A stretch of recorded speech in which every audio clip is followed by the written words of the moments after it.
Nagaaf jaalalli ardii jirtan maratti sinaa qaqqabu daawwattoota keenya odeessa wayitawaa yeroo kanaaf siniif qindeeffannee qabannee dhiyaanneerra hamma xumura qophii keenyaatti nu wajjin tura.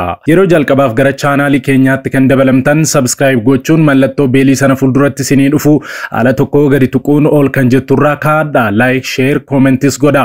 Yeroo kana gootanii kaasee yeroo hundumaa oduuwwan haaraan wayita gadhiifaman dafanii isin qaqqabu. Kallattiin gara oduu keenyaatti wal wajjinaa dabarru.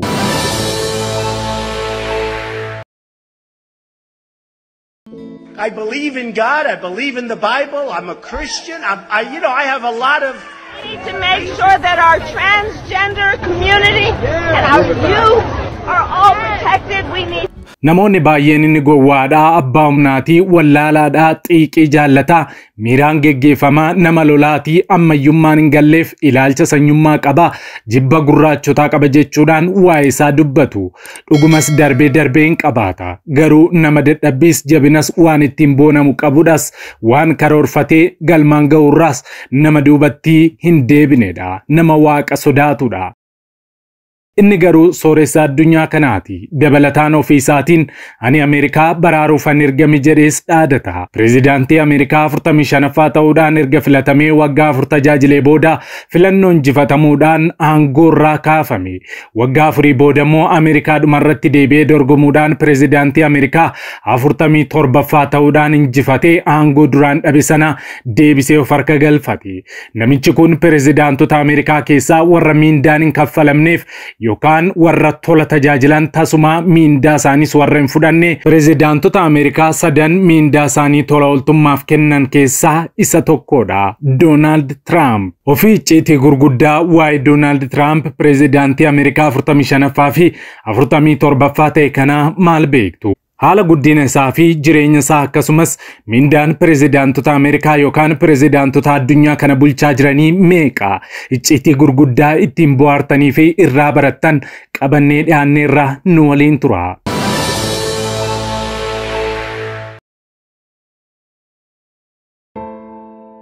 Viidiyoo kana like gochuudhaan jalqabaa. Donald Trump pireezidaantii Ameerikaa 45ffaa ta'uun kan filatame bara 2017dha. Dhiyeenya adeemsi Trump aangoorraa buusuu kan eegale pireezidaantichi aangoo isaanii akka hin malletti itti fayyadamaniiru himata jedhu erga isaan irratti banameedha. Gurraandhala duwwaa 7 irratti garuu seenaateroonni Ameerikaa ragaalee pireezidaantii Tiraampiin aangoorraa buqqisuuf dhiyaatan erga caqasanii booda Tiraamp sagalee caalmaa argachuun himata kanarraa bilisa ba'an. Tiraamp seenaa Ameerikaa keessatti pireezidaantii sadaffaa yeroon isaanii osoo hin xumuramin himanni irratti dhiyaatee aangoorraa akka ka'an sagaleen itti kenname keessaa isa tokkodha. Donald Trump yeroo baay'ee haasaa nama dheekkamsiisu dubbachuu fi ilaalchi inni dubartootaa, baqattootaa fi musliimotaaf qabu kan tuffiidha jedhamuudhaan qeeqama. Haa ta'u malee ofii Donald Trump eenyu? Donald Trump akka lakkoofsa Awurooppaatti bara 1946tti Ameerikaa magaalaa New York County keessatti dhalate. Abbaa isaa Frederick Trump fi haadha isaa Mary McLeodiif ijoollee 5 keessaa mucaa arfaffaadha. Abbaan Donald Frederick nama hojii ijaarsa manneenii fi gamoowwanii irratti hojjetu ture. Keessumaa naannoo County Staten Island fi Brooklanditti hedduu nama beekamaa ture. Harmeen Trump Mary McLeod bara 1929tti shamarree ganna 17 taatee Toongii Scotland irraa gara Ameerikaatti godaante. Ishee fi Fred bara 1936tti bultoo dhaabbatan. Qabeenyi maatii kanaa akka dabalaa deemeen Meeriin tola ooltuu fi beekamtuu magaalaa New Yorkii taate.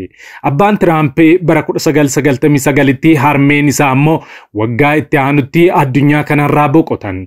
Trump ganna 13 irraa eegalee mana barumsaa waraanaa New York Military Academy keessatti barate. Barumsatti qaxalee kan ture Trump bara 1964tti yeroo eebbifamee hoogganaa barattootaa fi atileetii cimaa mana barumsichaas ta'e. Bara 1968tti Yuunivarsiitii Pennsylvania irraa barumsa Ikoonomiksiidhaan digirii isaa argate. Trump hanga ammaatti bultoo 3 fi ijoollee 5 horateera. Haadha warraa isaa ammaa Meloniyaa kan duraan moodeelii Slovaaniyaa turte waliin Trump kan bultoo ijaarrate bara 2005ttidha. Bara 2006tti ilma isaa isa dhumaa Baaroon Wiiliyaam waliin horatan. Donald Trump haadha warraa isaa Meelaaniyaa waggaa 23 hangafa. Bara 1977 Trump haadha warraa isaa jalqabaa Ivaanaa waliin bultoo dhaabbatee ijoollee 3 Donald Trump Jr. Ivaankaa fi Eric waliin horataniiru. Haa ta'u malee waliigaltee dhabuurraa kan ka'e gaa'elli isaanii hawaasatti haala ifa ta'een bara 1992tti walii kan. Hedduu osoo hin turin Trump gaa'ela isaa lammaffaa bara 1993tti taatee Maarlaa Maaplees jedhamtu waliin dhaabbate. Kanaan dura hariiroo Maarlaa waliin qabuun mucaa Tifaanii jedhamtu waliin godhateera. Bara 1999tti garuu bultoon kunis diigamee Trump maallaqa hiikaa $2 miliyoona Maarlaaf kaffaluun gargar ba'aniiru. Trump harmee isaa amantaa Presbyterian hordoftu jalatti kan guddate ta'us ofii garuu amantaa Protestant warra duraanii akka hordofu hima. Sana booda Trump hojii ijaarsa gamoo gurguddaa Manhattan irratti hirmaachuu eegale. Bara 1980tti gamoo Grand Hyatt New York jedhamu banuudhaan daldalaa beekamaa magaalattiis ta'e. Bara 1987tti Trump kitaaba Art of the Deal jedhamu barreessaa Toonii Skaawaatiis waliin barreesse. Kitaaba kana keessatti Trump akkamiin waliigaltee daldalaa milkaa'aa akka taasisu hima. Trump dabalataan hojii bashannanaa keessatti babal'inaan hirmaachaa tureera. Bara 1996 hanga 2015tti abbaa qabeenyaa qophii wal dorgommii bareedinaa Miss Universe, Miss USA fi Miss Teen USA ture. Donald Trump fiilmoota akka Home Alone 2, Lost in New York fi Hollander dabalatee fiilmoota 15 ol irratti taatee ta'ee hojjateera. Kanuma keessatti akka ofiisaattis ta'uudhaan hojjateera. Dabalataanis qophii TV wal dorgommii wallaansoo WWE jedhamu irrattis hirmaannaa qaba ture.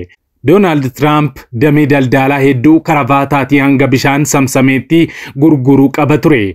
Trump qabeenyi isaanii kun $10 biliyoona 10tti akka tilmaamamu ni ibsu.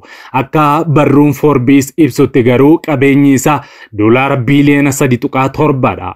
Donald Trump fedhii pirezidaantummaaf dorgomuu akka qabu kan jalqaba beeksise bara 1987ttidha.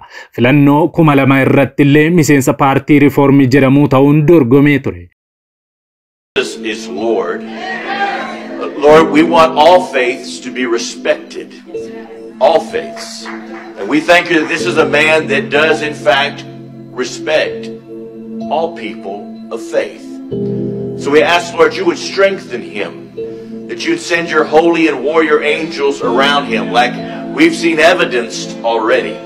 But you'd continue, Lord, because we know that the blood of Jesus draws us near you. And so we ask for that covering over him, that he would continue to hear your voice, that you would continue to order his steps, and that he would help us. Trump pirezidaantummaaf dorgomuuf seeraan kan beeksise waxabajjii bara 2015ttidha. Amma miseensa paartii Ripaabilikaanaa ta'uun galmaa'ee kan jiru Trump waggoota 30 keessatti yeroo hedduu paartii geeddareera. Bara 1987tti Trump Ripaabilikaana ta'ee waggaa 2 booda bara 1989tti akka paartii of danda'aatti galmaa'e. Bara 2000tti paartii riiformii galee 2001tti ammoo akka paartii dimookiraatotaatti galmaa'e. Bara 2009tti deebisee paartii Ripaabilikaanaa kan seene ta'us bara 2011tti deebi'ee akka qaama of danda'aatti akka galmaa'e ture seenaan ni dubbata. Dhuma irratti bara 2012tti deebi'ee paartii Ripaabilikaanaa kan seene Trump hanga ammaatti miseensummaa isaa hin geeddarre.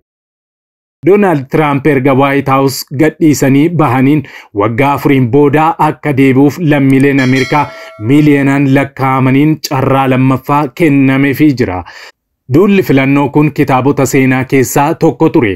Trump yaalii ajjechaa 2 irraa kan hafe yoo ta'u dorgomaansaa jalqabaa pireezidaant Joo Baayiden guyyaa filannootiin ji'oota muraasaan dura duula addaan kutan. Lammiileen Ameerikaa isteetiiwwan falmii murteessoo ta'an keessatti gaggeeffamuu keessa jiran harki caalaan isaanii sagalee isaaf kennuudhaan filataniiru. Donald Trump hedduun isaanii ammoo dinagdee fi godaansa akka yaaddoo guddaatti kaasuun isaanii ni yaadatama. Injifannoon isaa kun kufaatii ajaa'ibaan booda kan dhufedha. Bu'aa filannoo bara 2020 Baayideniin injifatamuu fudhachuu diduudhaan bu'aa filannoo fudhachuu didee aangoo irra turuuf yaaliin inni taasisee ture ammalleen qoratamaa jira. Haleellaa jeequmsaa amajjii bara 2021 Kaapitaal Ameerikaa irratti raawwatame kakaaseera jedhamuun himannaan isarrattis banameera. Tiraamp maaliif nama baay'ee ilaalcha fiixeetti bahee akka qabu hubachuun baay'ee nama rakkisa. Duula filannoo kana hundaa keessatti Tiraamp jechoota dubbii harbeessan fayyadamaniiru. Qoosaa cimaa fayyadamaa fi diinota siyaasaa isaanii irratti haaloo ba'uun doorsisaas turaniiru. Waa'ee Tiraamp yeroo ka'u namoonni giddugaleessa ta'an muraasadha. Filattoonni yeroo duula filannoo kana BBC'n dubbisee harki caalaan isaanii afaansaa osoo cufatee akka hawwan dubbatu. Haa ta'u malee sana bira darbanii ilaaluullee danda'aniiru. Kanarras gaaffilee inni duula hunda irratti gaaftaa ture irratti xiyyeeffatan. Namoonni baay'een Tiraamp filatan irra deddeebiin akka jiranitti dinagdeen biyyattii yeroo inni aangoo irra ture caalaa wayya ture, kanaaf haala amma jiru akka dhaabbatu barbaadu.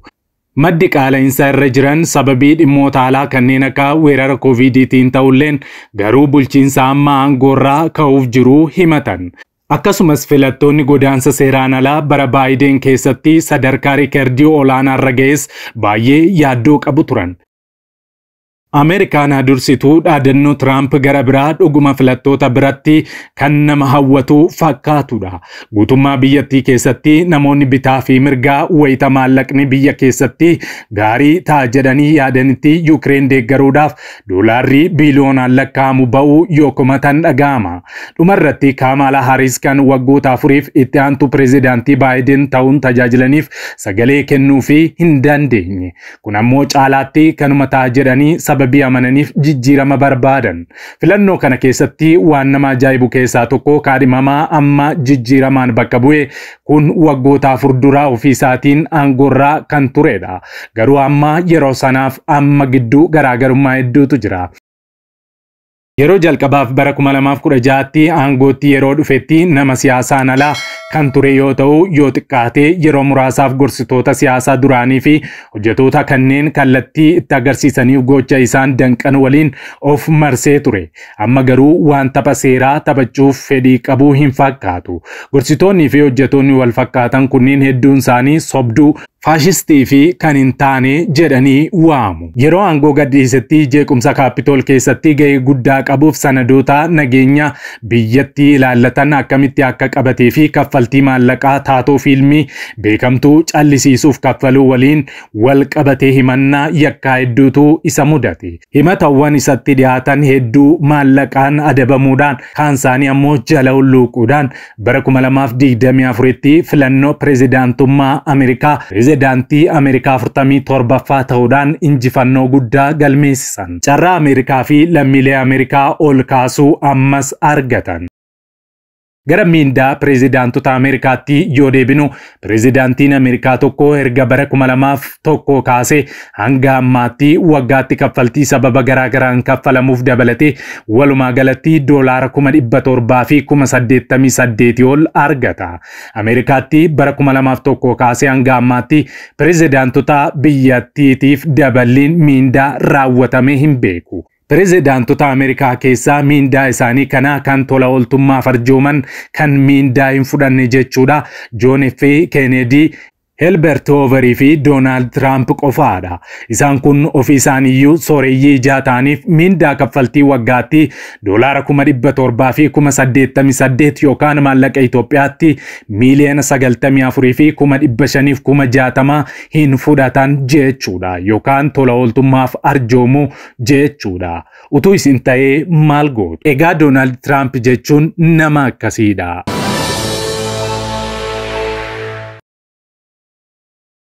Egaan daawwattoota keenya qophiin yeroo kanaaf qabannee dhiyaannee kanneen hanga ammaatti daawwattanidha. Qophii keenya walakkaatti kan nutti dabalamtan chaanaalii keenya subscribe, like gochuu hin dagatina. Sa'aatotaan booda hanga walitti deebinutti nagaan tura.